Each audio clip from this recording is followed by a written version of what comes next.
Bienvenidos a La Trinchera, este espacio combativo que hoy se engalana con la presencia muy importante, pues de grandes y muy queridos amigos de nuestro amado Jaime Avilés.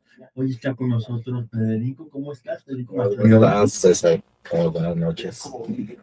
Está también Jorge Gómez Naredo. Hola, ¿cómo estás? Encantado de estar muy contento. Está nuestro querido Jaime Julio. Hola, ¿cómo estás? Y también está con nosotros Pedro Cote. Gracias, César. Un placer estar con ustedes. El buen Rodrigo Borja. Muchas gracias por la invitación. Contento de estar aquí con ustedes. Y pues hoy vamos a tener un programa muy especial. Polemón cumple 11 años y también nuestro querido Jaime Avilés hubiera cumplido años, pues apenas este viernes. ¿Cuántos habría cumplido?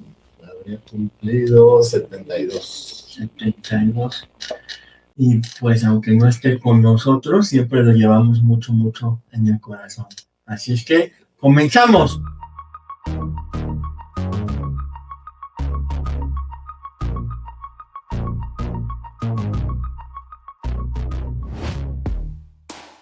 Y pues hoy, con esta trinchera muy especial, recordando a nuestro querido Jaime Avilés, pues vamos a de repente a platicar de él, a recordarlo y a que también nos compartan. Tenemos todo este arsenal de su obra y pues les vamos a compartir parte de su obra porque no hay una mejor manera de recordarlo que leyéndolo también. Creo que es importante, justo cuando uno lee y se pone en sus zapatos, puede uno adentrarse pues en quién era Jaime y cómo era Jaime. Y pues, ¿qué te parece, Julio, si nos cuentas un poco de tu papá y nos cuentas también, nos lees un poquito de su obra? Sí, claro. Hola, ¿cómo estás? Bueno, pues primero que nada, un gusto estar aquí con sus mejores amigos. Sabemos que para mi papá, pues sus amigos eran su familia. Y nada, pues un gusto estar aquí para recordarlo y también para festejar el aniversario de Polemón, ¿no? Próximo sábado 21 de marzo, este espacio de resistencia, como decía. Y tengo aquí una compilación del Tonto del Pueblo, una de sus crónicas que fue muy querida, muy celebrada. Pensaba leer la primera, que fue justo casi hace 30 años, marzo 30 de 1996. Esta parte, bueno, se llama Oliver Stone, desaparecido político, que es cuando narra cómo Oliver Stone vino después del levantamiento zapatista y en los medios nacionales pasaron desapercibidos. Es una muy buena crónica, pero como hay muchos invitados y no hay mucho tiempo, quería adelantarme a su última a su última crónica del Tonto del Pueblo, que es de diciembre del 16 de diciembre del 2000, en esta parte que dice número 3, y voy a leer nada más un fragmentito para cederles la palabra. Dice: del éxito. Un tonto nunca se repone de un éxito. Escribió en septiembre de 1997, citando a otro autor, el maestro Francisco Umbral, que esta semana obtuvo el premio Cervantes, el llamado Nobel de la Lengua Castellana, tras una cerrada competencia en la que dejó atrás a los finalistas Carlos Monsiváis y Arturo Uslar Pietri. El éxito, me digo viendo el show desde un rincón de la famosa pulquería y cantina de Tecamachalco, el éxito de Serapio Bedoya, que ni qué, es la razón básica por la que hoy se retira del periodismo para regresar al cabaret. A lo largo de estos años no han sido pocas, pero tampoco muchas, las personas que se han acercado a preguntar por qué se llama como se llama esta columna. Más de una vez, más de una voz me dijo que el título sonaba a insulto. Poco a poco, en el transcurso de estos años, la idea original se dio a entender por sí misma y otras personas reconocieron que en casi todos los pueblos del mundo hay un tonto. un idiota al que en la Edad Media lo tocaban con un sombrero grotesco para identificarlo, una figura que los siglos no han conseguido extinguir. Nunca se dijo en esta plana, sin embargo, que el origen del nombre apareció en una anécdota del profesor Teodoro Enríquez, maestro de generaciones que llegó a México tras la Guerra Civil Española y se quedó para siempre aquí. En estas tierras se casó y tuvo 4 hijos, uno de ellos el poeta José Ramón Enríquez, que alguna noche de otro tiempo recordó la historia en voz alta, porque don Teodoro se prometió, y vivía para cumplirlo, que no volvería a su patria mientras Franco no muriera. Meses después del 20 de noviembre de 1975, vencedor invicto, aterrizó en el aeropuerto madrileño de Barajas vestido de blanco, del sombrero a las valencianas del pantalón. Obedeciendo a un plan obsesivamente calculado durante años, alquiló un taxi de lujo y se hizo transportar hasta la aldea donde había nacido y aún tristeaban ancianos y enfermos sus parientes franquistas. Estos lo recibieron boquiabierto en sus pobres atuendos. ¿Quién ganó la guerra?, les dijo triunfalmente al bajar del taxi. ¿Ustedes que nunca salieron de la miseria o yo? Hubo, no obstante, una comilona de bienvenida y todo eso. Al día siguiente, por la tarde, salió don Teodoro a caminar por los alrededores de sus recuerdos. En una esquina se encontró con el tonto del pueblo, un viejo alcohólico y desdentado al que nadie dirigía la palabra ni tomaba en cuenta, como no fuera para regalarle comida o hacerle una maldad. No hablaban con él, según esto, porque estaba loco. Pero loco y todo, el individuo reconoció al profesor y quitándose el sombrero con reverencias propias de los héroes de Miguel Delibes, le soltó una pregunta. ¿Verdad, don Teodoro, que Franco era un fascista? Don Teodoro descubrió que de tonto, el tonto no tenía un pelo, sino que era el único y el último rojo del pueblo, a quien todos los vecinos habían aislado por prejuicios políticos y sin duda también por rencor. Y bueno, ya al final de la crónica, nada más dice, bueno, anuncia su nueva columna, que después pasó a llamarse Desfiladero, y dice, así que gracias, pero muchas gracias a quienes también escribieron para agradecer, y a todas y a todos, feliz siglo XXI y hasta.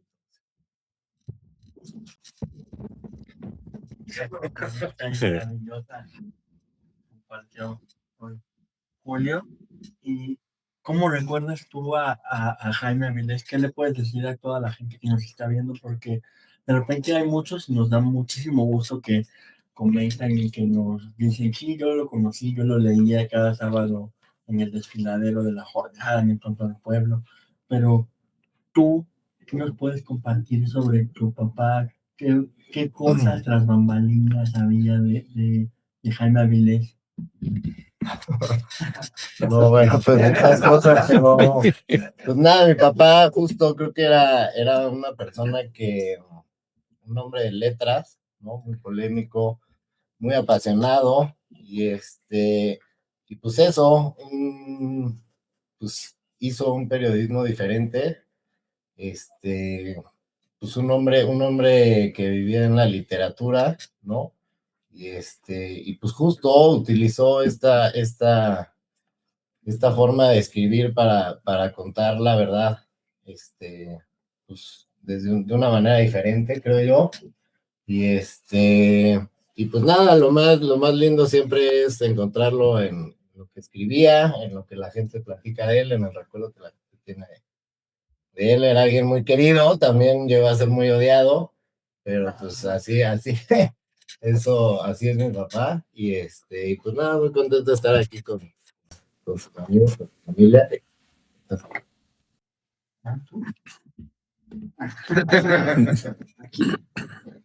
Pues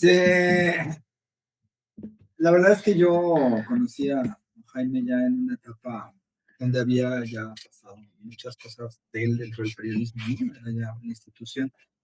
Y en realidad, como toda este entendimiento, pues, de lo que era Andrés Manuel López Obrador, de lo que era la derecha, el PRI, el PAN, Felipe Calderón, pues todas sus columnas era como una Biblia, en realidad, para muchísima gente, como para César también, ¿no? Y esa parte pues, es como muy significativa, ¿no? Entonces, yo era un admirador de Jaime. y la primera vez que lo vi me puse súper nervioso. Le invitamos a la UAM y de como 4 personas que invitamos, nada más él fue. Le encantaba, ¿no? Esas cosas, donde nadie se iba a meter, él estaba ahí. Y entonces, pues dio una charla, creo que nada más había otro académico, y fue una charla que dio sobre el proceso del 2006. Y ya, pues después ahí nos conocimos y después yo le escribí para decirle que había escrito un libro y que quería ver si me podía hacer un. Sí, te lo hago. Y como a los 3 meses no me habían mandado nada. 4 meses, y, oye, ¿te acuerdas de eso? Sí, sí, sí, sí, sí, sí, ya casi lo leo. Entonces, bueno, ya hice el prólogo y ya después. Pues a partir de ahí estrechamos mucho, mucho, mucho más porque yo estaba en Jalisco en la jornada, era el proceso del 2012 ya, ¿verdad? Él había escrito este libro, el de Vida Privada en Nombre Público, y pues a partir de ahí nos convertimos en sus vendedores de libros, ¿no? Era muy interesante porque eran los mítines de Andrés Manuel, y entonces pues nos pedía, a nosotros le ayudábamos a vender los libros, y ya él sin hacer cuentas, ¿no? Oye, Jaime, vendimos 10 libros, porque además se vendía como pan caliente en los mítines, te vendimos 20 y ya le derramos el dinero, no lo vas a montar, no, no. Sí, sí, acá, y después ya terminaba el meeting, la venta de libros, vámonos a tomar, ¿no? Y nos pagaba todo, o sea, era una parte como muy, pues como de un maestro, pues, pero también como de un, pues era en realidad una persona que sabía mucho, que leía mucho, pero no era de estos intelectuales que se sienten así como tal, algo así, era muy cercano, ¿no? A la gente, pues, o sea, muy cercano pues sí, o sea, no tenía ninguno de estos que tienen muchos intelectuales, y era además muy crítico y tenía un humor que era muy singular, que yo no he visto a otra persona que tenga eso, y que tenga como esa capacidad de reírse como de casi todo, pues, de todo. Y la verdad es que yo estoy muy agradecido por el momento en que lo conocí, por lo que me enseñó antes de conocerlo, digamos, personalmente, y después conociéndolo personalmente. Y creo que pues es como una de esas personas que conoces y que son parte fundamental de tu proceso, no solamente formativo o profesional, sino humano, pues. Y pues a mí me da una gran pena pues, que no haya visto el triunfo por el cual luchó muchísimos años, que fue el de Andrés Manuel en 2018, pero creo que él fue de las personas que más hizo, que más entendió todo el proceso. Y también me da mucha pena que no nos haya contado todo lo que ha pasado y que no nos haya explicado todo, o sea, hacia dónde mirar, cómo mirar, porque era como una forma de decir, uno llegaba a decir que sigue, y entonces ella te ponía así que sigue. Era una responsabilidad grande para él, pues, pero esa parte, pues sí, es algo que extrañamos, y creo que le ha hecho mucha falta, pues, a la 4T y a todo el sexenio de Andrés Manuel López Obrador. Pero, pues, al final están sus obras, ¿no? Están las anécdotas que nosotros, que pues todos han vivido de una u otra forma y de distintos campos y épocas. Y yo creo que además de ser todo lo comprometido que fue, de preocuparse por muchas causas, fue uno de los grandes cronistas de este país. Desgraciadamente hay mucha gente que, pues no sé si le tuvo mucho envidia, le tuvo mucho odio, le tuvo mucho no sé qué, pero yo creo que no hay como un cronista tan. Tiene algo que no tiene ningún otro cronista, al menos que yo haya vivido en México. No sé explicarlo, pero es algo que salía, ¿no? O sea, por ejemplo, un día, un artículo de Desfiladero que hablaba sobre la credencial del lector, ¿no? Decía, la credencial, hace 3 días tenía 20 años y mi credencial dice que ya tengo 50 y tantos, ¿no? O sea, con una frase resumía un montón de cosas, y era una capacidad que tenía, unas frases que después veías y decías, esto es algo que te sorprendía como lector, ¿no? Y esa capacidad creo que yo no la he visto en ningún, o sea, un reportero, periodista, y es una cosa pues, que están en sus libros y que yo creo que hay que rescatarlos, hay que leerlos y no olvidar que no solamente fue un buen periodista, un excelente cronista, un gran lector, sino que compartió las causas en las cuales se creyó durante muchos años y ayudó a que esas causas se realizaran y llegaran a Pues, qué bonita historia me hizo recordar también, Jorge, eso de cómo vendíamos los libros y se vendía como pan caliente. Yo de por sí, yo no he visto nada igual y creo que el único libro que he visto que se vende así es el del propio AMLO, pero pues cuando repartíamos estos libros se acababan así, que éramos muchos amigos en el meeting, ¿te acuerdas? Sí, Se pero acababan y además la gente decía, es que voy a comprar 5 o 6 más porque es tan bueno el libro que ya convenció a más personas, a mi familia ya se está convenciendo de votar por López Obrador, porque hoy uno, eh, AMLO durante todas sus mañaneras nos mostró justo el AMLO que nos cuenta Jaime, en su gran mayoría, ¿no? Esta vida privada la hizo más pública ahí, pero en ese momento cuando él lo escribió, era el único que tenía acceso a esa vida privada y es fascinante leer esa obra y ojalá pronto pues la podamos volver a circular entre el pueblo porque yo creo que es histórica, ¿no? Es historia pura. sí, eso es muy linda porque además es comprometida, es historia, es literatura, es crónica, es análisis de un personaje, ¿no? Y además lo vendía al precio, yo creo que más barato del precio que le daban. Era, o sea, no lo vendía por, No era de repente para- hay claro, gente que llega a exacto. los libros y va a ver hazme la cuenta y todo eso. O sea, él lo vendía para que este libro funcionara, porque era una herramienta social, no era un libro Pedagógico. Ajá, era algo pedagógico.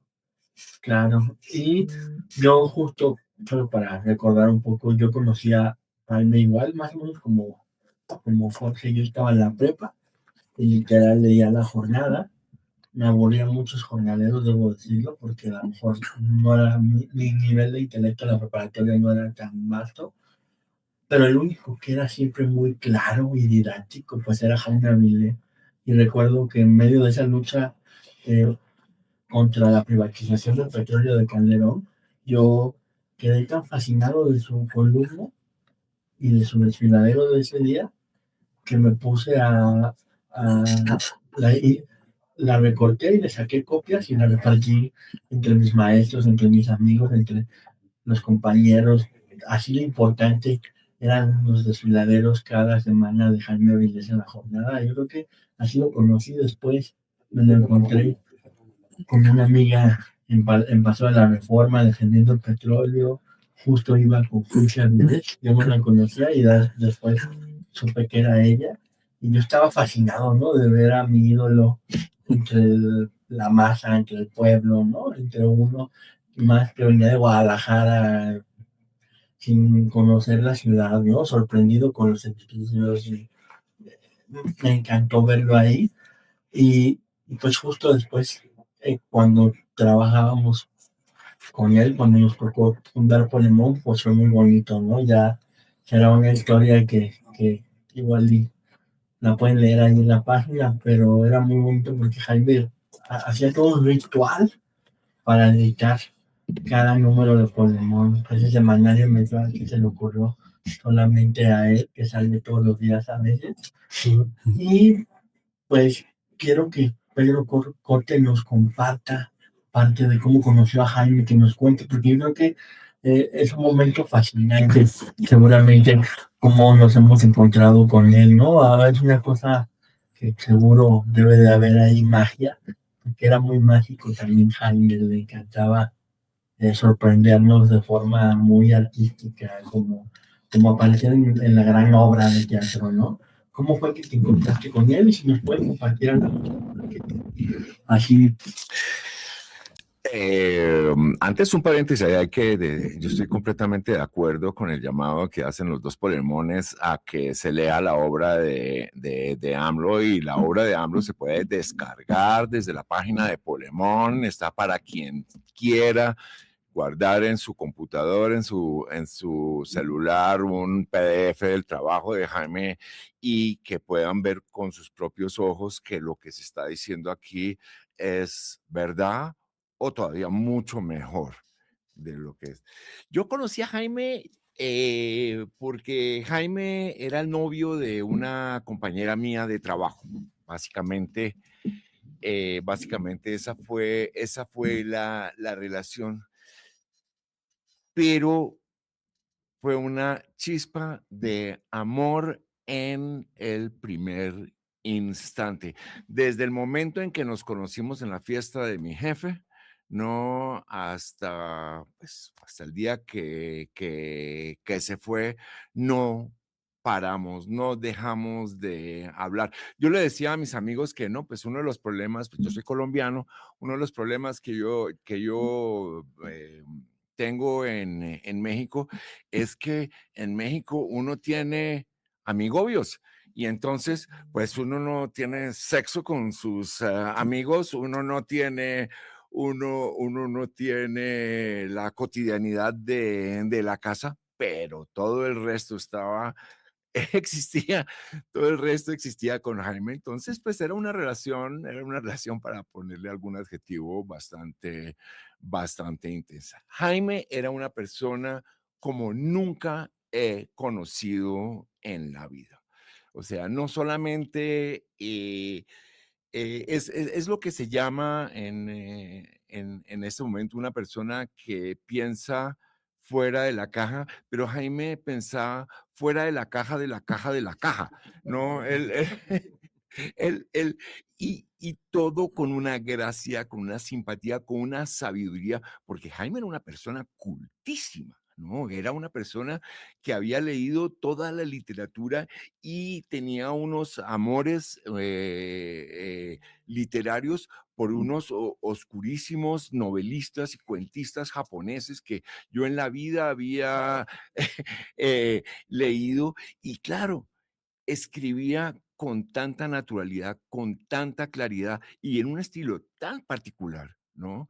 Que eso provenía de una persona que tenía esos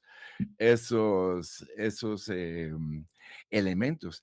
Y claro, Jaime era una persona muy cercana a Andrés Manuel. Yo conocí a Andrés Manuel gracias a Jaime. Yo fui a su casa en Cuicuilco. Y de las muchas cosas que Andrés Manuel en la serie de entrevistas que le dio el expresidente a Jaime para hacer su libro, se quedaron montones de anécdotas, ¿no? Una de ellas es que él estaba haciendo campaña en Ensenada y estaba con sus hijos y aprovechó un día para ir a ver las ballenas. Pues resulta que el piloto de la pequeña lancha que lo estaba llevando a ver las ballenas era un admirador de esos amores perversos, un admirador, pero muy comprometido con Andrés Manuel. Andrés Manuel tenía gafas negras y él tenía la cachucha y tal para que no se le reconociera mucho cuando él estaba, digamos, disfrutando de su vida privada. Y entonces lo lleva a ver las ballenas y resulta que había muchas ballenas y había no solamente muchas ballenas, sino ballenas enormes, ¿no? Y como el piloto estaba tan encantado en haber descubierto que su pasajero y los dos niños eran nada menos que Andrés Manuel y sus dos hijos, entonces rompió todos los protocolos de seguridad y entonces, vamos, no hay ningún problema, vamos a acariciar las ballenas, ¿no? Y le decía, pero señor AMLO, aquí lo que viene todo el mundo es a nadar con las ballenas. Entonces, votó a Andrés Manuel, lo obligó a saltar de la lancha, ¿no? Y Andrés Manuel, pues, o sea, con este fan que tengo aquí, yo lo necesito mantener fuerte ahí en Ensenada para que me ayude con la política. y se tira Andrés Manuel. Y empiezan las ballenas a acercarse, pero eran unos animalotes, ¿no? Acercarse a la lancha. Entonces la ballena se acercaba, la lancha hacía así o hacía asá, se movía. Él estaba en el agua con su chaleco salvavidas, y los niños no los, Andrés Manuel no los dejó, no los dejó bajar, y creo que casi le da un ataque al corazón a Andrés Manuel López Obrador ese día. Y bueno, y recordando anécdotas de Jaime, Jaime era una persona que tenía una capacidad enorme para hacer todas las cosas que no se hacen, las equivocadas y las más imaginativas. Por ejemplo,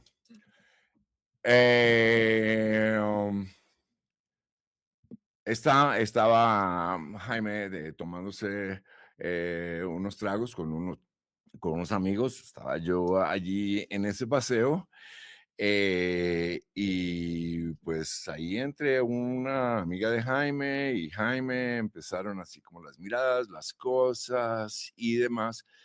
Y entonces ya eran las 6 de la mañana. Yo no sé cómo no cerraban antes los bares donde estaba Jaime, pero eran las 5:30 de la mañana, y de pronto le dice a ella: vámonos al aeropuerto por el viaducto de la Piedad para ver el amanecer, que te quiero cantar un aria. Y vaya que cogió un taxi, se la llevó para allá, le cantó el aria, y bueno, yo después supe, éramos muy, muy cercanos, eso no funcionó, pero bueno, pero bueno, eso hizo. Hay un tema, digamos, cambiando un poco de tema, digamos, para leer algunos pedazos. Quería introducir un texto inédito de Jaime. Jaime tenía una novela completada, y era una novela, Jaime siendo Jaime, que obviamente no tenía un punto, no tenía una coma, no tenía 2 puntos de guiones, nada. Todo se maneja en la novela básicamente con espacios. Y se lee como tomando leche, o sea, uno se olvida de todos los puntos gramaticales que hay en la lengua castellana, y entonces, y discurre tan fácilmente. Ahorita les voy a leer un pedazo. Discurre tan fácilmente, y es la historia de un filósofo un filósofo de la UNAM, que trabaja en la Facultad de Ciencias Políticas y Sociales de la UNAM, que el rector, el director el decano de la facultad, le pide un favor personal, y el favor personal es que le da $10,000, porque hay un mafioso en Rusia que tiene una novela no tiene una novela, tiene una copia de los Metamorfoseos de Ovidio, donde se anota el diario que llevó Cervantes cuando él estaba preso en Argelia. Entonces, comisiona a este filósofo. Eso es 1989, discurre la novela. Pero bueno, y el filósofo va, consigue ese libro preciado por esos famosos $10,000, pero en Irkutsk, perdón por mi pronunciación de las ciudades rusas, en Irkutsk se enamora de esta bella rusa de origen judío-polaco que se llama Belia, y ella necesita un pasaporte, y para poder conseguir el pasaporte necesita $10,000. Pero es la única manera que podía salir de la Unión Soviética en ese momento. Entonces, él le da los $10,000, se regresa a México, consigue otros $10,000 para ir a pagar por el libro del Metamorfoseo, que es semejante joya con la caligrafía de Cervantes, y además muestra que Cervantes realmente no se quedó en Argelia, sino que se fue con un viajante, atravesó el desierto y llegó a lo que era entonces la Nueva España y participó en las guerras chichimecas. Eso es. No nos cuentes todo. No. Entonces, voy a leer cuando él llega y por alguna extraña razón llega en un avión desde Moscú, no a esperar a su velia, y por alguna extraña razón está nevando en la Ciudad de México en ese momento, ¿no? Eran las 3 de la mañana con 45 minutos hora local. Detrás de la cortina de nieve se dibujaban las siluetas de otros dos Ilyushin, pero ninguno era de Aeroflot, sino de Cubana de Aviación. Cuando cesaron de zumbar las turbinas, la azafata simpática cogió el micrófono y ordenó que permanecieran en sus asientos los pasajeros que tenían como destino final el aeropuerto de la Ciudad de México. Primero lo dijo en español y después en ruso. Aeroflot agradece su comprensión. Con 14 pasajeros a bordo en la sección económica, el avión despegó a las 4:30 de la mañana, o 3 de la mañana con 30 minutos hora local en México. El tiempo estimado de vuelo, dijo otro piloto con acento ruso, pero en español sería de 2 horas con 40 minutos. Esta es la noche más rara de mi vida, se dijo. En todo el vuelo no he visto una estrella y de hecho no hay estrellas. A las 6 de la mañana con 10 minutos, cuando el Ilyushin 62 tocó la pista quinta derecha 25 izquierda del aeropuerto Benito Juárez de la Ciudad de México, todavía era de noche. La nieve se extendía por encima de todas las cosas y caía profusamente como en el cuento de Joyce. Si Valia llegó, me estará esperando afuera, se dijo. Cuando abrieron las puertas del avión, entró un frío como el de Shannon. Qué bueno que no vengo preparado, se dijo poniéndose todo lo que traía. Cogió la maleta y arrastrando los pies abandonó el fuselaje y sintió un mareo al pisar la rampa del gusano que lo conducía a la puerta 26. Todavía es de noche, se dijo contemplando las incansables manecillas del Cronos que marcaban las 6 de la mañana con 25 minutos. Doctor Flores Rojas, le dijo un hombre en la desembocadura del túnel. A sus órdenes, respondió automáticamente. Frente a él estaba un negro enorme. Vestía un traje negro y del cuello le colgaban 2 gruesas cadenas de oro. Llevaba anillos de esmeraldas en ambas manos y en los hombros un abrigo de pelo de camello que usaba como una capa de vampiro. Policía judicial, dijo, y al hacerlo dejó entrever sus grotescos dientes postizos.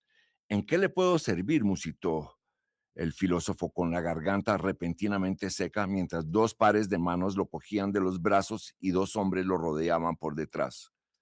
Hay una denuncia contra usted, reveló el negro. Está detenido. ¿Contra mí?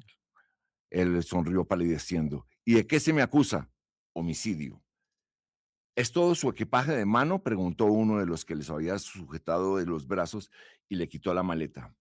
Deme la contraseña a sus maletas, ordenó el tercer hombre.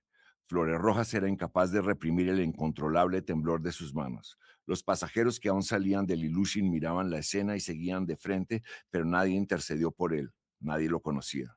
Lo obligaron a caminar por el túnel de regreso al avión, pero en lugar de meterlo en la nave lo sacaron por una puerta conectada con una escalerilla de servicio que bajaba a la plataforma donde los estibadores de Aeroflot sacaban los equipajes de la panza del Ilyushin, al que Flores Rojas vio por última vez y con profunda ternura. Evadiendo los controles de migración y aduana, lo acompañaron hasta un Cadillac negro con barras de acero en la trompa y vidrios polarizados que estaba debajo del edificio del aeropuerto. Le ordenaron que se acostara en el piso del asiento trasero y quedó bajo los zapatos del policía que le había quitado la valija. El tercer hombre, el más joven, se demoró un buen rato en localizar la mochila y guardarla en la cajuela del coche. Después también se sentó junto al gordo y puso los pies en las piernas de Flores Rojas, que desde su incómoda posición trataba de mirar hacia afuera y comprobar si el cielo, a pesar de la hora, continuaba a oscuras como si fuesen las 2 y no las 7 y pico de la mañana. Entonces le vendaron los ojos con su propia bufanda y el Cadillac empezó a rodar sobre el asfalto. ¡Wow, maestro! Es un genio, ¿no?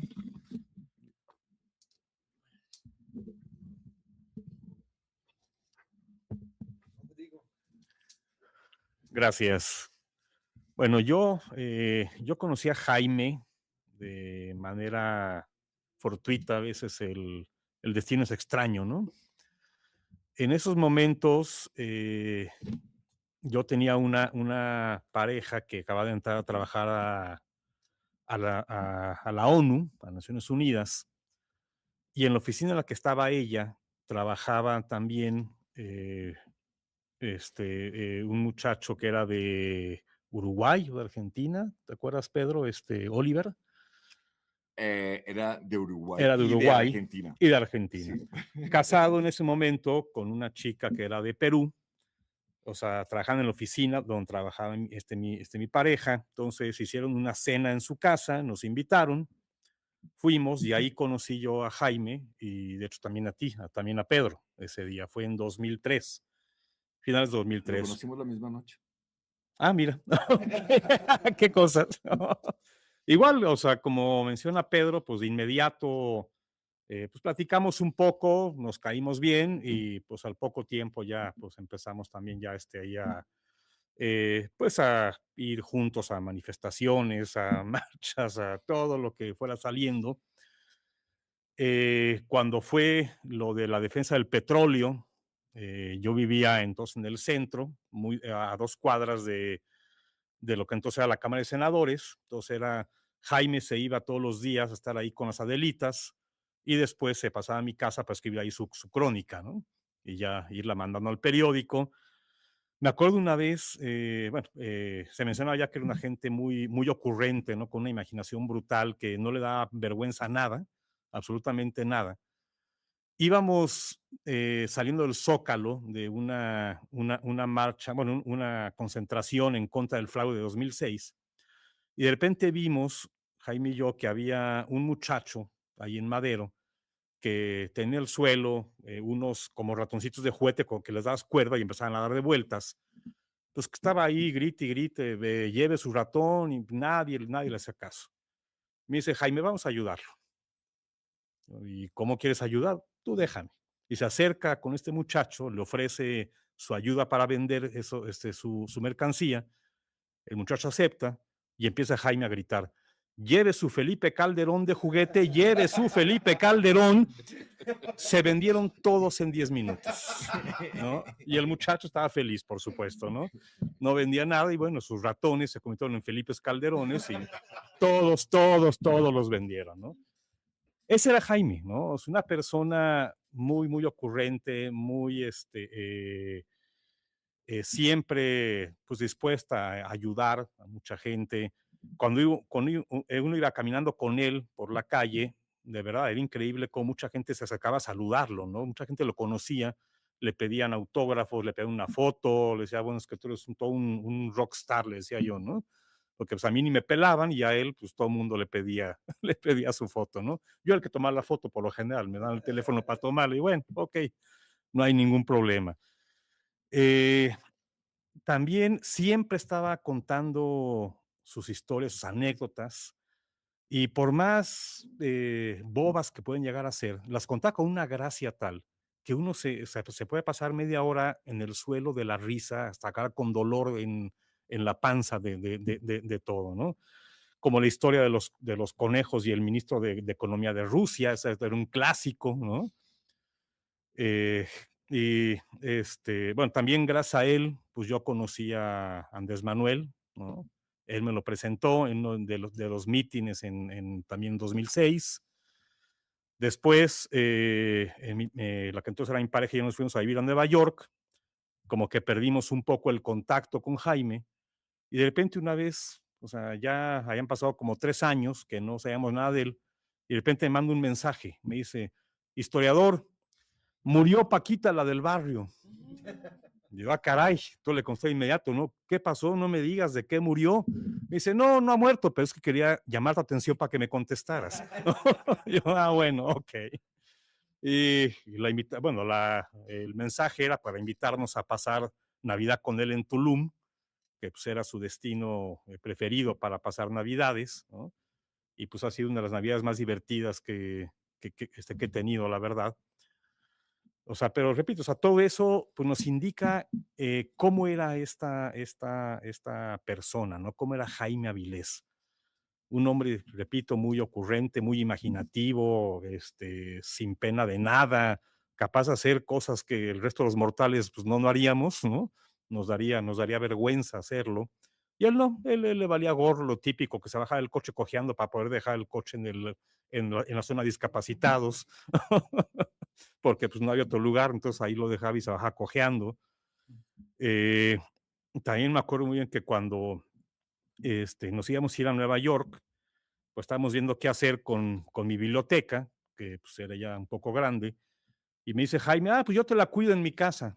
Sí, ¿cómo no? Yo le dije, por supuesto que sí, de que está una bodega que está en tu casa, órale. Pues empieza a contar libros, a hacer sus cuentas, y me dice, uy, no, olvídalo. No, mejor llévate a la bodega, mejor mira, déjame este y los demás a la bodega, ¿no? Ok, bueno. Una vez también que yo regresé a México unos meses, en 2014, y no sé cómo se enteró Jaime, porque no le había avisado, pero se enteró que estaba aquí, y me habla de inmediato, oye, vente, te espero en el Museo de la Tolerancia, ahí en Regina está, me parece, ¿no? Pues ahí voy, ¿no? Y sorpresa, estaba ahí él con Andrés Manuel. Le estaba en ese momento Andrés Manuel escribiendo un libro sobre historia de Tabasco y me pidió, a petición de Jaime, pues que le ayudara a revisarlo, ¿no? O sea, yo soy historiador de profesión, entonces me pidió que le ayudara a revisar la parte que tenía que ver con la historia. Y entonces, aunque yo ya lo había conocido antes por Jaime, pero ahí fue cuando hicimos un poco más de amistad, Andrés Manuel y yo. Y bueno, o sea, también eso se lo debo a Jaime, ¿no? Y yo traje el libro de AMLO, Vida Privada de un Hombre Público, para leer un pequeño texto, ¿no? En el que se demuestra también, pues, qué tan cercano era Jaime, lo bien que conocía a Andrés Manuel, y también voy a leerlo porque también viene aquí un pequeño chiste que él contaba, que aquí en el libro son dos renglones nada más, pero él puede tardarse media hora contándolo, ¿no? Y igual, como digo, uno se moría de la risa de escucharlo, ¿no? Dice Jaime, llevamos horas observando desde ángulos diversos las verdes y redondas montañas en forma de algodones de azúcar que marcan los límites entre Tabasco y Chiapas, el norte de Chiapas. Detrás de ellas, pienso, está Pichucalco y por ese camino se llega a Bochil. Desde que entré en contacto con el sureste mexicano, siento fascinación por los nombres de los pueblos chiapanecos. Amparo Aguatinta, Flor de Café, San Carlos Veracruz, Taniperla. Por la tarde, Chuy estaciona la camioneta frente a una escuela rural en un sitio llamado Noipac o Hueso de Rana en náhuatl, mientras Andrés Manuel repite con renovado ímpetu su discurso. Aquí la gente es más numerosa y más alegre y la recepción, por lo tanto, más cálida. Desciendo al fondo de una barranca a contemplar la absoluta belleza de todo, anotando los nombres de los árboles, palos de mango, de hule, de cedro, de limón, de amate, de ceiba. Cuando reanudamos el viaje, pregunto si mi breve lista está completa. No, desaprueba Chuy, te falta chelem, y me obsequia una frutita. Digo al reconocerla, esto en Nicaragua es un mamón. ¿Qué es, nanche? Chelén. Esto que parece un juego de palabras me recuerda un diálogo que presencié en 1980 en la República Dominicana. Un hombre le gritó desde la calle a una mujer asomada a un balcón: "Tataco taco, taco taco taco tao". Es el chiste que, que mencionaba, que él podía tardarse media hora en contarlo y era buenísimo. Al filo de las 5 de la tarde, las camionetas nos dejan en medio de la selva para adelantarse a la cabecera municipal de Teapa, donde por la noche se llevará a cabo el 11º y último mitin de la gira. A Andrés Manuel lo rodean algunos campesinos que nos acompañarán a Tomás Garrido Canaval, una aldea más o menos reciente, bautizada así en memoria del más jacobino de los gobernadores tabasqueños. Estoy a punto de aprender que los seres humanos adultos caminamos a 5 kilómetros por hora y lo descubriré por mí mismo, ya que ese será el tiempo que haremos andando a buen paso, cruzando puentes de hamacas sobre ríos y estanques de agua purísima, desde la carretera hasta Tomás Garrido Canaval. En Tabasco, pocas personas tienen nombres de santos, porque sus padres prefirieron llamarlos como griegos: Aquiles, Aristóteles, Homero, o como anglosajones: William, Donald, Irving, una costumbre que data de la época de Garrido, de la persecución contra los cristianos, la clausura de los templos, las misas clandestinas, el periodo que atrajo a Graham Greene a escribir El poder y la gloria, esa novela en que describe al Sidral Mundet como un frasco de orines. Cosas de la vida. Aquella tarde, al cabo de nuestra caminata a través de parajes oníricos, resulta que en Tomás Garrido Canaval abundan las iglesias protestantes. Los adventistas del séptimo día, los pentecostales, los metodistas, los luteranos, se anuncian desde letreros clavados ante las fachadas de cabañas más o menos similares. Mira, le digo a Andrés Manuel, en este pueblo también hay tienda. ¿Vamos a tomar algo? Estamos empapados en transpiración. El calor hace sudar los párpados y las lágrimas pican los ojos. En la tienda todos pedimos sidral mundet. A la hora de pagar, Andrés Manuel pregunta: ¿quién me invita? Su consumo asciende a 50 centavos, pero no trae ni 5 en la bolsa. Ese era nuestro querido Jaime.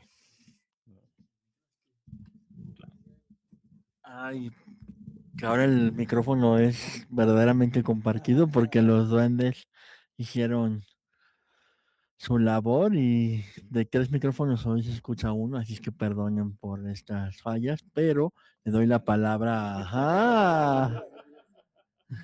No es boicoteo, pero le doy la palabra a Federico para que nos cuente. Es Jaime, es Jaime. No, me da mucha alegría y nostalgia verlos, escuchar las palabras de Jaime, las anécdotas, y yo también tengo una infinidad y encontré a Jaime en Italia, 2004, verano de 2004, o sea, un año después que ellos, porque mi maestro de periodismo y mi jefe en ese momento, que ya murió también, Gianni Minà, un gran periodista italiano, eh, iba a publicar ese libro traducido al italiano y invitó a Jaime a una feria de literatura que él dirigía, yo era la chichincle. Y llega este hombre bizarro de, digamos, en un contexto en el cual, en un festival de literatura de una ciudad pequeña, pero donde llegaba gente importante, o sea, llegaba Eduardo Galeano, llegaba Ignacio Ramonet, llegaba pesos pesados de todo el mundo. Y llega este hombre que no tenía precisamente, como decían, esta actitud de superioridad, ¿no? Y se burlaba de todo. Y que al día siguiente de haber llegado, ya sabía decirnos los bares, cuáles eran los bares que quedaban abiertos hasta tarde. Una ciudad de provincia, Piacenza, es una ciudad pequeña, o sea, son muy pocos. Y que la gente saludaba la mañana siguiente, se encontraba en la calle, gente, oh, ¿cómo estás? Y a mí me pareció una cosa tan bizarra esta. Entonces hice amistad con Jaime, obviamente no podía. Yo, un joven aspirante periodista de 25 años, él ya un hombre de 50 años, y nada, pues estuvimos unos días ahí y pues gracias a Jaime, básicamente yo estoy acá. No solo los conozco a ustedes, porque pues todos nos conocemos a través de él, pero años después, en 2009, decidí venir a vivir a México sin nada. Había fracasado mi trabajo, mi relación amorosa, no tenía ni una casa, había regresado a vivir con mis padres y fue una tragedia. Y entonces había mantenido el contacto con Jaime porque luego nos habíamos visto otra vez acá en México, luego yo había vuelto en 2006 a cubrir las elecciones, me había quedado en su casa, estaba Julio, vimos el Mundial juntos. Y a un cierto punto yo le escribo y le digo, oye, yo tengo que tomar una decisión, si me quedo en Italia o me voy, y él, vente para acá, pues te puedes quedar en la casa, hay cuartos libres, vente. Y pues, a ver, es una persona conocida, pero en el fondo un desconocido, o sea, no es que fuéramos tan cercanos como para... Y yo pues agarré y me fui y me vine para acá. Y al final me quedé casi un año viviendo ahí, donde, y aquí es un aspecto que me parece que es importante rescatar entre los muchos, recibí una generosidad desinteresada, básicamente, eh, sin explicaciones, o sea, ¿por qué? Porque podía, porque veía un tipo que estaba intentando hacer algo con su vida y entonces esa generosidad no era solo ofrecerme un colchón donde yo pudiera dormir. Muchas veces ni nos cruzábamos porque pues vivir con Jaime, pues lo sabrán los que han, era como un hombre que solo vive en la noche y en parte del día, en la tarde, y yo pues intentaba hacer una vida normal y entonces había días en los cuales ni siquiera nos topábamos, pero el hecho de que se ha mencionado, ¿no? Lo dijo bien, pues también varios de ustedes lo dijeron, el querer ayudar porque es justo, ¿no? Solo eso. Y porque pues, puedo hacerlo. Y entonces a mí me resolvió una serie de problemas gigantes, donde me quedo, no me cobró jamás, no quería que pagara por estar ahí, pero también la ayuda con periodistas, con colegas, me acuerdo de los primeros meses, y lo siguió haciendo en los años, ¿no? Yo decía, tengo que ir a ese lugar. Pues yo conozco a esta persona, ¿no? Entonces, no sé, fui a Culiacán, me dice, pues tengo este amigo que es Javier Valdés y te mando con él. Entonces, yo iba y llegaba, digamos, con la recomendación de Jaime. Y eso implicaba respeto, implicaba ayuda, implicaba automáticamente. Y entonces esta capacidad también de crear redes no me parece tan frecuente ya. Esta forma, estamos todos acá porque sinceramente queremos a Jaime y nos cambió la vida.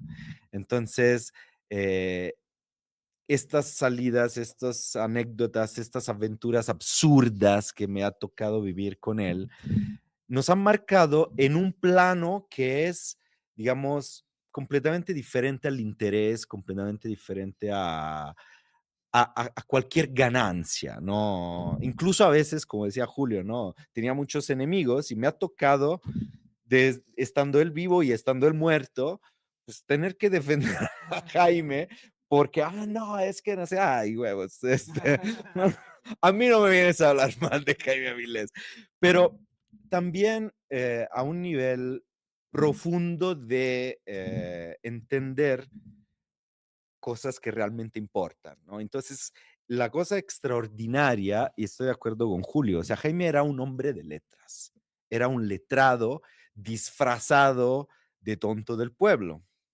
Y, y esto hacía que no llevara esta carga de arrogancia frente a los demás, sino un entendimiento de lo humano. Estamos todos sufriendo acá y cada quien le hace como puede. Y hay un tema que a mí me parece importante mencionar, que es la ironía de Jaime, que es diferente al humorismo. O sea, la ironía necesita ser descifrada, ser entendida, porque la ironía tiene que ver con el revés de lo que yo estoy diciendo, el opuesto. Entonces, si yo digo algo de manera irónica, pero no se está captando que es irónico, se puede leer de manera literal. Y esto implica que no se me está entendiendo. Bueno, todos estaremos de acuerdo que esto pasaba todo el tiempo. O sea, las anécdotas que están contando eran absurdas porque Jaime decía una cosa y estaba significando su opuesto. Y la cosa genial era que los espectadores, que éramos nosotros, nos dábamos cuenta, pero no necesariamente quien estaba enfrente se daba cuenta. Y Jaime no era cruel.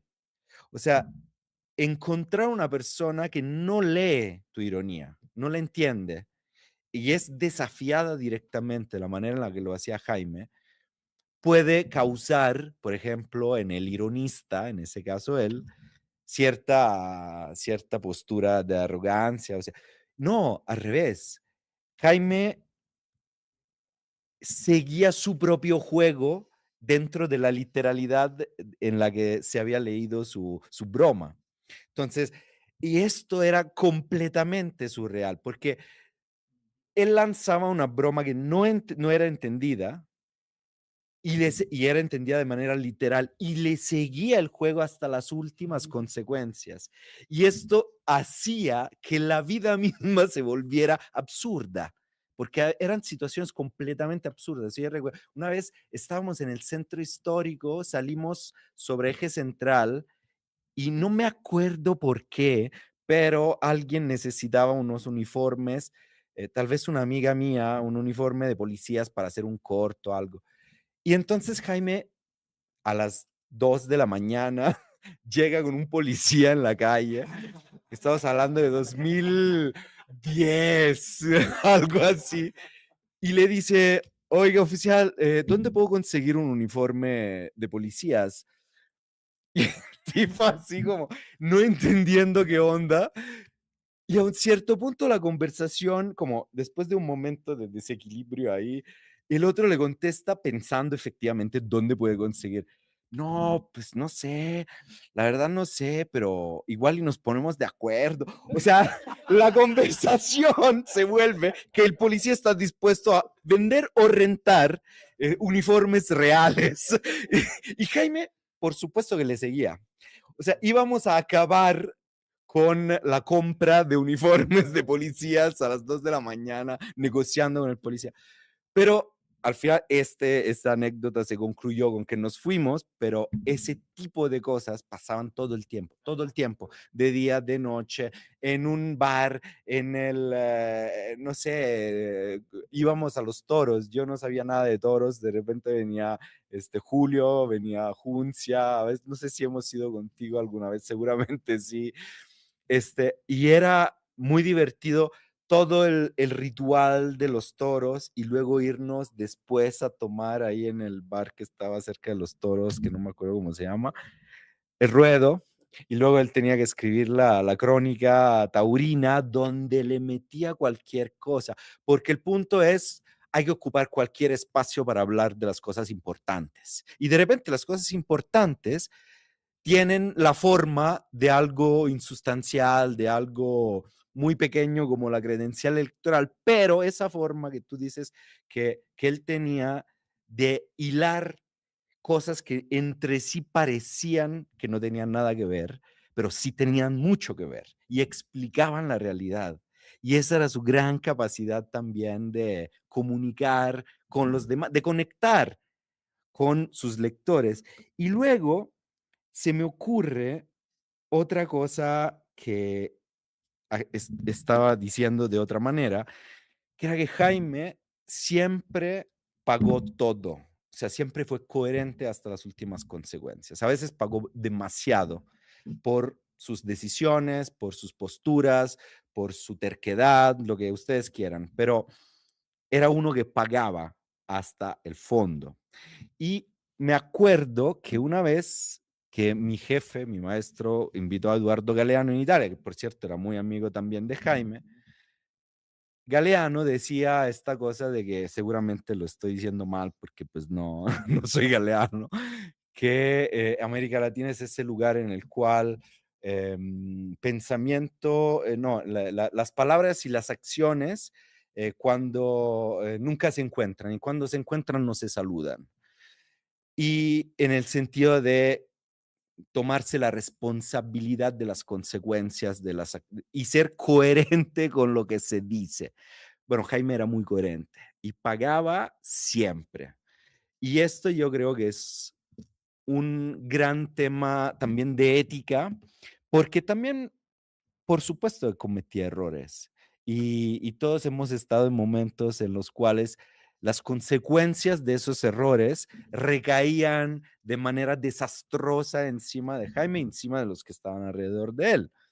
Pero nunca se hizo para atrás. O sea, siempre pagaba. Y pagaba siempre también cuando era un momento de generosidad, cuando había dinero en específico, así como de estar juntos y compartir, y pagaba en términos simbólicos, y pagaba en términos políticos, y pagaba las consecuencias de sus ideas. Y la última cosa es justo sobre las ideas, que me parece la genialidad profunda de Jaime. Porque Jaime yo lo pensé siempre como alguien, o sea, todas estas ocurrencias, ¿no? ¿Cómo se te ocurre decir esto? ¿Cómo se te ocurre decirle a un taxista enojado panista en 2006, de regreso de todo el desmadre, vámonos a Pachuca a tomarnos un pulque? Y el tipo sin entenderlo y agarraba y luego Jaime se imputaba. Él seguía realmente las ideas que tenías, que eran a veces simples intuiciones. Y él tenía la valentía, pero no sé si hablar de valentía o de locura, de darle crédito realmente a lo que pensaba, a lo que imaginaba, a lo que se le ocurría de repente y lo perseguía. Y luego de repente lo abandonaba. No, ya no era interesante y ya, hasta aquí.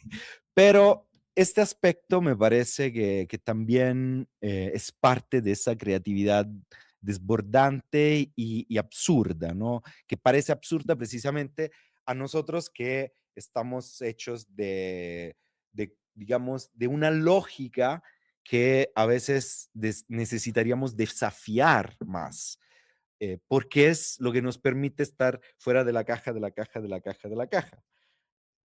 No ser esclavos de una lógica que se nos impone, sino decir, yo pienso, yo soy el que, si yo quiero pensar una locura, la pienso y nadie me va a detener. Y si quiero decir una locura, pues también lo voy a hacer. Y esto pagaré en su momento las consecuencias. Otra vez. Entonces, yo creo que todo esto ayuda a construir este extraño rompecabezas de quién era este hombre que fue capaz justo de también reunir tanta diferencia. Sus amistades, sus amigos profundos eran muy diversos. O sea, no somos iguales. Y también los que no están acá en esa mesa y que lo recuerdan con cariño, eh, son gente muy, muy, muy distinta entre sí. Y pues es una grandeza, la grandeza de lograr que se unan personas que no tendrían más que ver que ser amigos de Jaime. Y esto yo lo veía también con mi maestro, que también eran muy amigos, con Gianni, que tenía esa capacidad, esa gran capacidad de conectar. Luego también esto pues coexistía con una gran capacidad de dinamitar lo que fuera, lo que fuera. Y eso también, pues yo creo que lo pagó, pero también tenía su sentido. O sea, y esto con los años me estoy dando cuenta de que tiene un gran valor ser capaz de dinamitar lo que no está bien, lo que no está bien. Ahora, el no está bien puede ser una visión solo la suya y otro va a tener otra y no estar de acuerdo. Y entonces, pues, eso se vuelve problemático. Pero yo creo que todo esto es algo que está presente y estoy de acuerdo, pues, con Naredo, con todos ustedes. O sea, hace falta este, esta forma de ver la vida, esta forma de ser profundamente comprometido con la literatura, porque esta es grande literatura, y estar comprometido con una vida que es, digamos, la representación de tus ideas. A veces, como diría Galeano, tenemos miedo o no llegamos a ser tan fuertes como para obligarnos a ser coherentes con lo que decimos. Y yo creo que Jaime estaba en ese esfuerzo constantemente, con sus caídas y sus vuelos y sus caídas otra vez. Y alrededor de él, y aquí están varios, siempre había alguien, aunque parecía que sí se peleaba con todo el mundo, no se peleaba con todo el mundo, con muchos, pero no con todo el mundo, porque siempre había una red de afecto profundo, incluso en la incapacidad de soportarlo, porque luego de repente era insoportable. O sea, de repente decías, no mames, o sea, ¿cómo es posible estar discutiendo de esta cosa de esta manera con Jaime? No se puede. Entonces, yo creo que esta frescura transpare en su obra. De repente me releo algunos desfiladeros, algunos textos de la jornada que yo disfrutaba muchísimo, precisamente por esta frescura, esta capacidad de disacrar, pero siempre con una finalidad ética profunda. Y pues bueno, esto es un poco este recuento que no acaba, porque pues podríamos estar, yo me encuentro de repente, no sé, ustedes también, me imagino, hablando horas de Jaime con gente desconocida. O sea, te voy a presentar mi amigo Jaime que tú no conoces y pues ahí te va una anécdota loca en Tulum. Las anécdotas que me tocaron y las anécdotas que se platicaban y que volvían de repente y que él volvía a repetir y era fantástico. Y también, aparte, este tema justo de crear familia, porque nosotros yo creo que somos como una familia nueva, aunque no nos veamos, hecha de este lazo, está hecha de este lazo y cada quien tiene su camino, tiene su profesión, tiene sus cosas, sus luchas, pero aquí estamos. O sea, a mí cuando Julio me dijo, oye, vamos a recordar a mi papá, pues, bueno, por supuesto que sí. Y entonces, era un ser excepcional, era un ser muy excepcional. Pues eso es.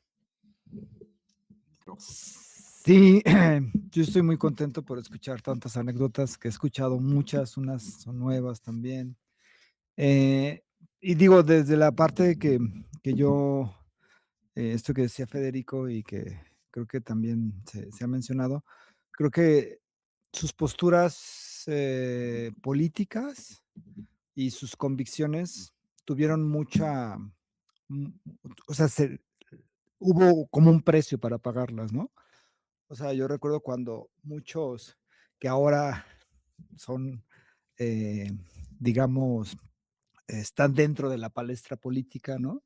Cuando eran las situaciones más complicadas del movimiento López Obradorista, que ya todos creían que era una tragedia, que ya no iba a regresar, él estuvo ahí, él era, o sea, nunca ni perdió la fe, ni perdió la esperanza, ni perdió la capacidad de decir lo que quería decir y como lo quería decir. Y eso le atrajo costos, ¿no? En muchos sentidos, pero él los asumió porque creo que era una convicción muy fuerte.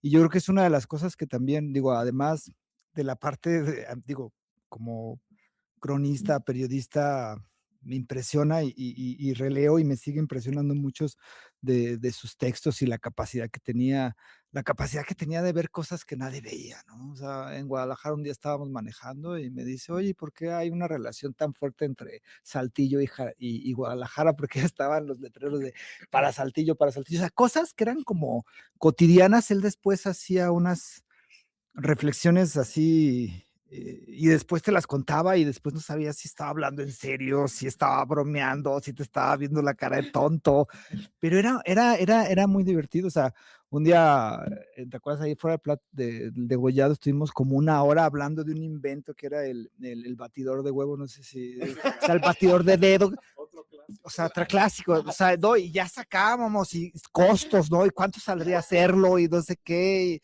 O sea, y había gente que sí se la creía, hablando con el doctor Rubén, hablando de un barco. No, necesitamos un barco. Y él ya iba a comprar el barco, el señor, para darse la Jaime, ¿no?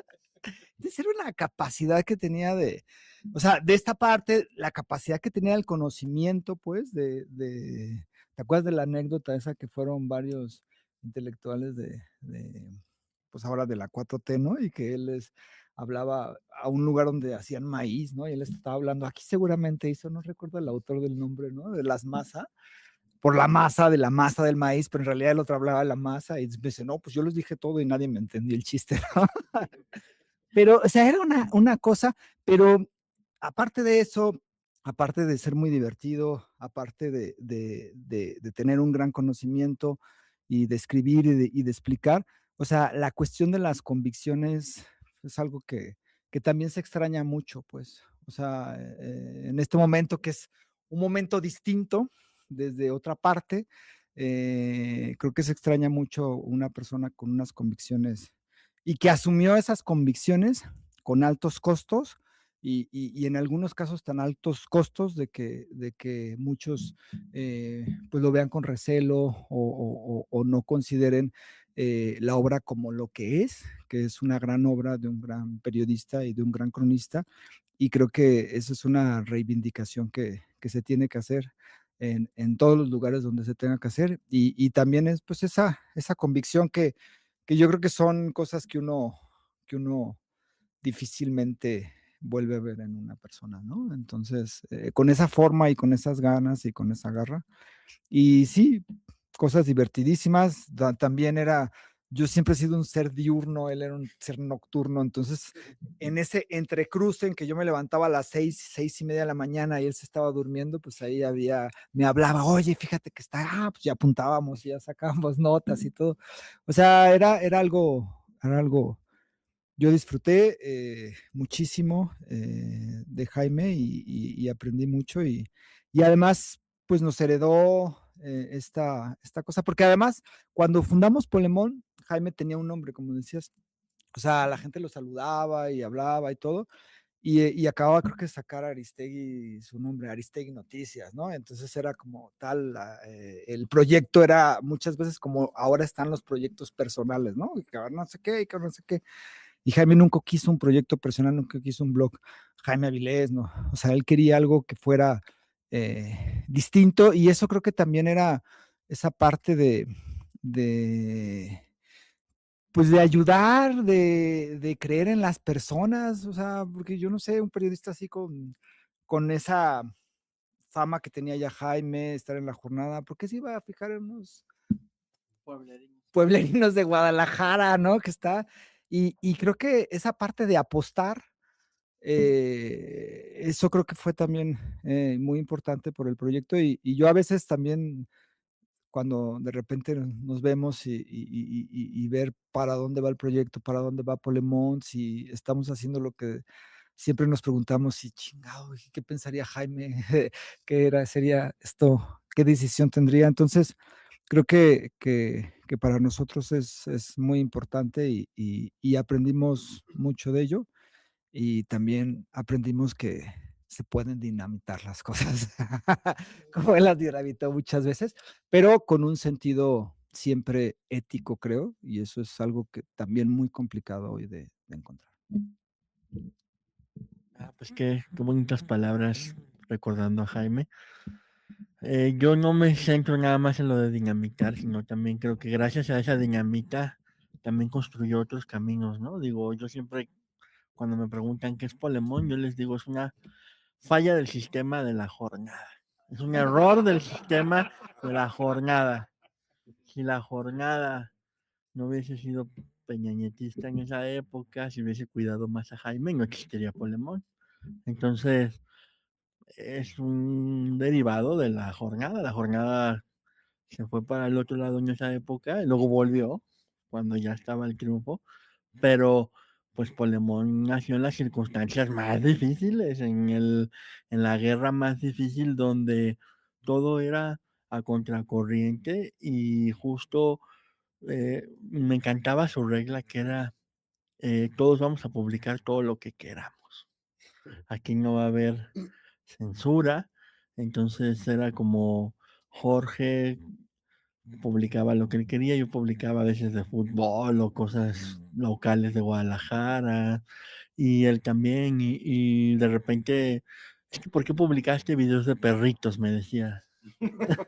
Y yo, es que Jaime, tenemos que, es viral esto, abandonaron un perrito en Guadalajara y así crecíamos también como con el periodismo como más social, como más viral de esa época, que eran ese tipo como de videos que se estaban usando en ese periodismo multimedia que apenas iniciaba.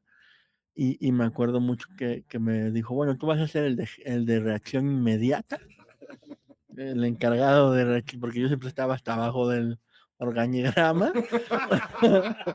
Era el Mm, No, no te creo. Y también, justo, pues me encantaba subir sus artículos y sus desfiladeros, ¿no? Creo que era maravilloso que, así como dice Jorge, que era diurno y que Jorge, o sea, una hora decía, bueno, ahí se quedan tú, Zorro y Jaime y síganle, y se iba, pues era yo como también el gran relevista de esa época porque nos quedábamos hasta el final, éramos súper nocturnos y siempre había una aventura, ¿no? Hay que hacer con Jaime, que descubrir. De repente estábamos en fiestas de periodismo, de los de periodismo de Ocotlán, que eran como de mi época, pero no eran mis amigos, pero ya estábamos ahí en esa fiesta, llegábamos de improviso, que nos invitó al... Y yo decía, es que ni siquiera saben que Jaime es una gran luminaria y está aquí con ellos, ¿no? O tantas anécdotas en el Gato Verde, en el Covadonga. Yo cada que voy al Covadonga digo, Ray, ¿qué diría Jaime de esta renovación del Covadonga, no? Eh, ¿Qué pensaría? ¿Qué cosa tan maravillosa estar ahí, de repente encontrarte a tus enemigos, a tus rivales, ¿no? Yo cuando voy al Covadonga digo, qué chido estar aquí para que me vea el tal televiso o tal personaje y que me eche bronca. O sea, creo que es una manera hasta de rendirle un homenaje a Jaime, ¿no? Estar con esos arranques jaimavilescos que siempre son una maravilla y siempre justo llevarlo como en el corazón en todo lo que hacemos. Y para cerrar con broche de oro, yo sé que tuvimos algunas fallas al principio, pero me gustaría que Julio lo cerrara con broche de oro, compartiéndonos algo más de la obra de Jaime y también que nos hable un poco más de él para recuperar su voz, porque creo que al principio se nos perdieron esas voces y sería lindo rescatarlo. ¿Sí nos da tiempo? Un poquito así. Ok, bueno, pues nada más también agradecerles a todos ustedes por mantener viva la memoria de mi papá, sobre todo el espíritu, ¿no? De mi papá, que justo, está muy presente, sobre todo en estos días. Y digo, ahorita que justo salió mucho como a la plática esta amistad con Galeano, justo ahorita recordaba una pequeña crónica que escribió, entonces igual nos da rápido tiempo. Tú dale, tú dale. Ok, bueno, dice así, esto fue a esas tempranísimas alturas del año pasado, ya sabía que tenía cáncer, el tercero en su expediente clínico. Uno le había costado medio pulmón, otro, como él mismo dijo, una mínima peluquería de la próstata. Y ahora el que lo mató finalmente hoy en la mañana. Elena me dio la noticia a solas en el Camino Real, cuando la acompañé a fumar en una zona al aire libre. Noté que le estaba cambiando el color de la cara. Edu, le dije, eso no es normal, vamos al médico. Y resultó cáncer, otra vez maldita sea. Elena se moría de pánico nada más de pensar que se le muriera en México. Era el 1 de noviembre de 2012. Ellos habían venido porque Eduardo tenía que clausurar un importantísimo congreso de sociólogos latinoamericanos leyendo un texto de 40 minutos, pero aún faltaban algunos días para eso. Uno de los efectos secundarios del medicamento era que se le había puesto la piel color betabel y se le estaban despellejando las manos. Desde Montevideo, el médico les había recomendado esa mañana que se untara una pomada especial de no sé qué y que se tapara las heridas con curitas. Esto ayudará a entender a quienes vean la foto que mi hija le tomó en la rotonda por qué tiene en las manos tantos parchecitos. Elena me había contado la víspera. Estábamos en la casa cuando lo invitaron a venir acá. Yo le dije que no, le dije que viajar así era una locura. Y no sé de dónde le salió el espíritu anglosajón y me dijo, prefiero ir que quedarme aquí a morirme como un perro. Tiene toda la razón, observé. Sí, pero Jaime, no sabes la angustia que tengo. Es demasiada responsabilidad para una. 2 noches más salimos a cenar, una al DO en Polanco, ya no tan bueno como antes, o sería que estábamos todos y todas con desgano. Para él fue un esfuerzo comerse unos huevos rotos, pero de todos modos, como siempre, estar con ellos fue un regalo de lujo. Y la parte femenina de una simpática parejita de brasileños amigos de un amigo de Eduardo inmortalizó esta conseja. No hay que vivir ni tan cerca de la suegra para que venga con pantuflas, ni tan lejos para que venga con maletas. En la puerta de ese restaurante, ella de salida me tendió la mano, la pomada había surtido su efecto. Me dio un apretón y me dijo con humor autoparódico, Jaimito, sobreviviré aunque me cueste la vida. Hoy cumplió su promesa. Desde esta mañana, dice la gente en Twitter, Eduardo Galeano es inmortal. Sobreviviré aunque me cueste la vida, artículo de Jaime Avilés, 13 de abril del 2015. Y pues bueno, ahí están, ahora los dos. Y pues nada, también mandar un saludo a mi hermana, a Juncia. Espero que igual podamos hacer una mesa redonda Sí, con invitadas y con ella. Y pues nada, agradecerles que hayan venido. sí, pues con esto también agradecerle mucho a nuestra querida audiencia de Polemón, de La Trinchera, a Escobar Torres, que dice, mi presidente decía que si no hubiera sido político, hubiera sido periodista. Tal vez era una cosa adicional que le admiraba de Jaime. El legado que honran es enorme, cuídenlo mucho y felicidades. Y Mirita nos dice, los que conocimos a Jaime, tanto por su trabajo como por su persona, lamentamos su partida, pero a pesar de su ausencia, sigue en nosotros. Y pues Francisco Javier Hidalgo también dice, saludos a todos los camaradas de Polemón y mi respeto y admiración para el maestro Jaime Avilés, donde quiera que esté. Y a ustedes que siguen con la tarea desde León, Guanajuato. Y dice Mirita, sorprendida del relato de Federico, no conocía su historia y vínculo con Jaime Avilés. Mira, te lo tienes bien escondido. Y Carlos Gaitán dice, gran homenaje al amigo Jaime Avilés, ya casi 9 años de su partida. Y pues así como él, Dorothy Mendoza, Magdalena Gómez, Silvia Olivares, que no se pierde tampoco el programa, dice, qué buen programa, gracias por acercarnos al maestro Avilés. Y Dorothy Mendoza dice, buenas tardes recordando a Jaime Avilés. Ah, pues ahí están algunos de los comentarios de nuestras amigas y amigos que se conectaron hoy al YouTube. Y yo creo que pues haciendo la mención aquí de agradecerle mucho a todas ustedes que se conectaron en esta trinchera especial de domingo en vivo. Agradecerle mucho a Rodrigo, gracias por venir. Al buen Julio, que pues siempre él organizó también, él nos dijo, ¿qué onda? Tenemos que hacer algo, entonces es el gran creador también de esta mesa y que no sea la última, como decimos, que haya muchas más, un club de lectura de Jaime Avilés estaría bien. también a Pedro Cote, lo queremos mucho y queríamos verlo también, a Federico, Mastro Giovanni, que es todo un rockstar del periodismo, y que también se dio la chance de venir a Jorge Naredo, que como saben viaja en su nave espacial desde Guadalajara. Desempacado ya a las 3 de la Exacto. mañana aquí. Y que siempre de él debe de estar conduciendo Más Trincheras. Y pues también a Adriana, que está atrás, a nuestra querida Astrid, que está en los controles, y a nuestro querido Valo, al gran Eneas, que dirige este programa, a Edgar y a todos ustedes, pues muchas gracias por haber estado esta noche con nosotros y nos vemos en la próxima trinchera. Así es que aquí ya saben que no hay retirada. Hasta la próxima.